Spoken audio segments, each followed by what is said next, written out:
Hi everyone, I am Pooja Goyal. In previous video, we have studied about meaning and scope of accounting and fundamental differences between bookkeeping, accounting and accountancy. And now we will study about objective of accounting. First, maintenance of systematic record of business transaction. It is the first and main objective of accounting to maintain systematic record. हम account में एक systematic record रखते हैं. सबसे पहले entries की posting हम करते हैं जर्नल में. After journal we record it in subsidiary books. After subsidiary books we record it in ledger. इस तरह से जब हम डेट वाइज एंट्रीज की पोस्टिंग करते रहते हैं तो उससे कोई भी फ्रॉड नहीं होता है. तो बिजनेस में फ्रॉड की पॉसिबिलिटी कम हो जाती है. एंड सेकंड, कोई ओमिशन नहीं हो पाती. ओमिशन मीन्स कि कोई एंट्री छूटती नहीं है या उसके भूलने की पॉसिबिलिटी कम हो जाती है. इस तरह से the main objective of the accounting is to maintenance of systematic record of business transactions. Number 2, calculation of gross profit, gross loss and net profit and net loss. हम gross profit and gross loss को जानने के लिए बनाते हैं trading account. Trading account से हमें पता लगता है कि हमारे ओपनिंग स्टॉक कितना है, हमने कितना गुड परचेज किया, कितना सेल किया, हमारा अनसोल्ड स्टॉक कितना है, एट्सेट्रा. और एंड में हमें ट्रेडिंग अकाउंट कंक्लूजन में बताता है कि हमारा ग्रॉस प्रॉफिट कितना हुआ या ग्रॉस लॉस कितना हुआ. Net profit and net loss को जानने के लिए हम बनाते हैं प्रॉफिट एंड लॉस अकाउंट. इसके अंदर हम अपने सभी एक्सपेंडिचर्स और जितने भी हमारे इनकम्स एंड गेन्स हैं उन्हें शो करते हैं.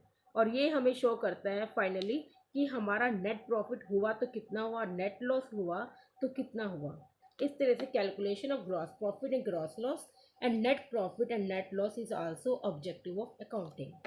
Third, financial position of business.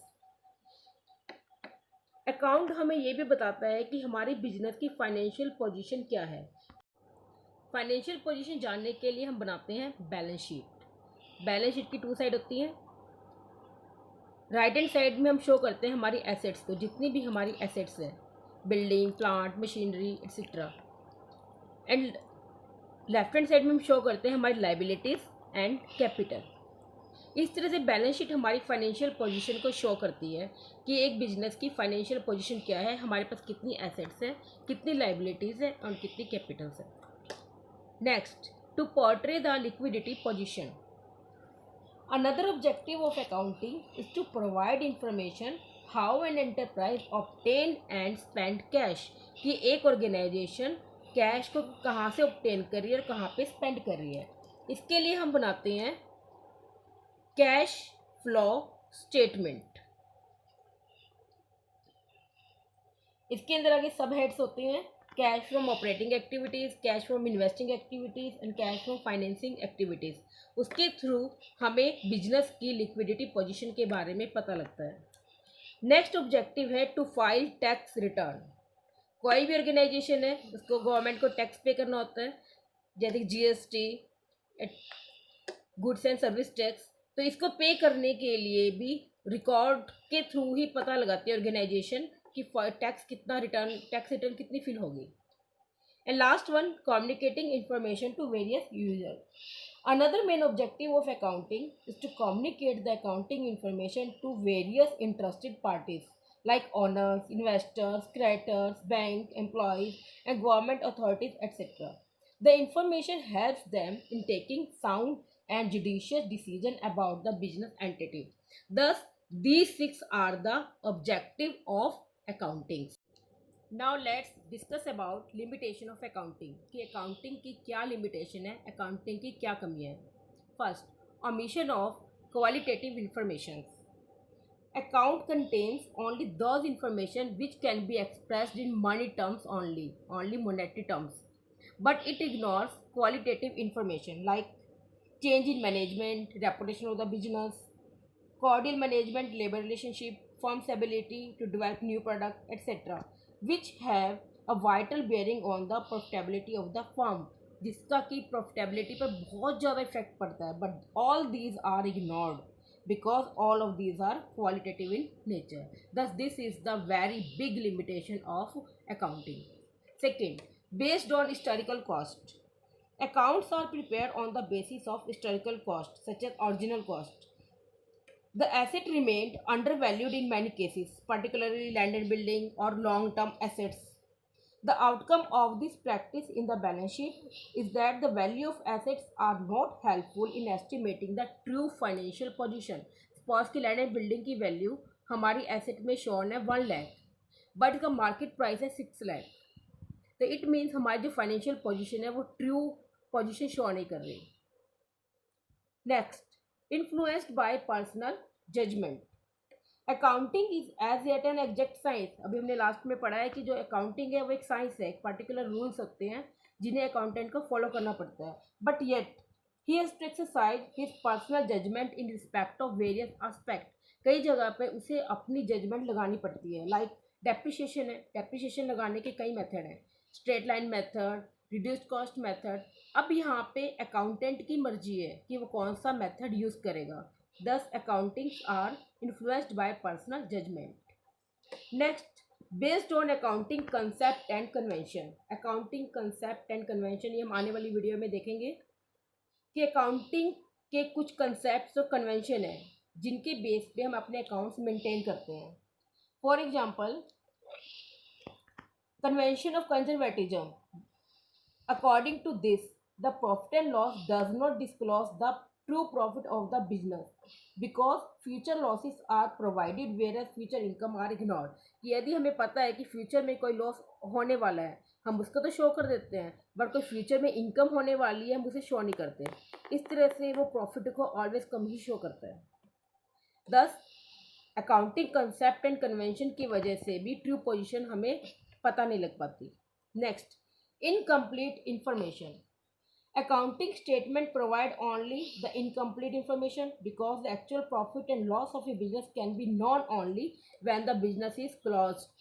जब बिजनेस बंद हो जाएगा तभी हम एक्चुअल पता लगा पाएंगे कि प्रॉफिट कितना है और लॉस कितना है.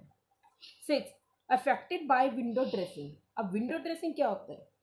Window dressing refers to the practice of manipulating accounts. के अकाउंट्स को इस तरह से शो करना कि फाइनेंशियल स्टेटमेंट में disclose a more favourable position than the actual position. For example, closing stock में be overvalued. Hence correct decision cannot be taken on the basis of such financial statement. Last one, unstable for forecasting. अभी हमने इतनी सारी limitation पढ़ी है और हमने देखा कि अकाउंट एक ट्रू पोजीशन नहीं शो करता. So we can say it is unstable for prediction of forecasting. Financial accounts are only a record of past events, and continuous changes take place in the demand of the product, policies adopted by the firm, the position of competition, etc. So, the financial analysis based on past events may not be much used for forecasting. Thus, these are the limitation of accounting. अभी हमने पढ़ा कि limitations कौन कौन सी accounting की. अब ये limitation तभी रिमूव हो सकती हैं जब अकाउंटिंग में ये सब क्वालिटी हो. अगर अकाउंटिंग में ये सब क्वालिटी हो जाए तो वो लिमिटेशंस नहीं रहती. Let's study about this qualitative attributes of accounting. First one, reliability. Accounting information must be reliable. Reliable कैसी होंगी? The accounting information is said to have verifiability if such information can be verified from source document like purchase invoice, sales invoice, agreements, etc. अगर हमारे पास document होंगे जिनके through हम अपने information को verify कर सकें तो वो रिलायबल होगी. Second one, relevance. Accounting information shown by financial statement must be relevant to the objective of the enterprise. Unnecessary and irrelevant information should not be included. For example, 25 पैसे stamp हम इसको अलग से एंट्री में show करें तो these are irrelevant and we should not show unnecessary information. Next one, understandability. Accounting information should be presented in such a simple and logical manner that they are understood easily by their users such as investors, lenders, employees, etc. A person who does not have any knowledge of accounting terminology should also be able to understand them. Like हमें depreciation का कौन सा method use किया या ये सब लिखने की कोई ज़रूरत नहीं होती, वो सिर्फ अंडरस्टैंडेबल होने चाहिए कि फाइनली हमें शो कर सके कि हमारे टोटल एक्सपेंडिचर कितने हुए, हमारे टोटल लॉसेस कितने हुए, या हमारा एनपी कितना है, नेट प्रॉफिट कितना है, या हमारा नेट लॉस कितना है। It should be understandable and simple. Next point is comparability. Account इस तरह से बनाने चाहिए कि हम उन्हें कंपैरिजन कर सकें। कंपैरिजन कैसे कि 2019 में हमारी ये पोजीशन थी बैलेंस शीट की और 2020 में हमारी ये पोजीशन है बैलेंस शीट की, जिससे कि हम अपने लास्ट ईयर से अपने ही फाइनेंशियल पोजीशन को कंपेयर कर सकें या फिर हम अदर फर्म के साथ कंपेयर कर सकें। यानी कि अकाउंट इस तरह से बनने चाहिए कि they should be comparable. Next, faithful presentation. Accounts के अंदर विंडो ड्रेसिंग नहीं होनी चाहिए। अकाउंटेंट को कोशिश करनी चाहिए कि जो प्रेजेंटेशन है, जो अकाउंट प्रेजेंट किए जा रहे हैं, वो फेथफुल होने चाहिए। It should show true and fair view of information about an enterprise. Next, timeliness.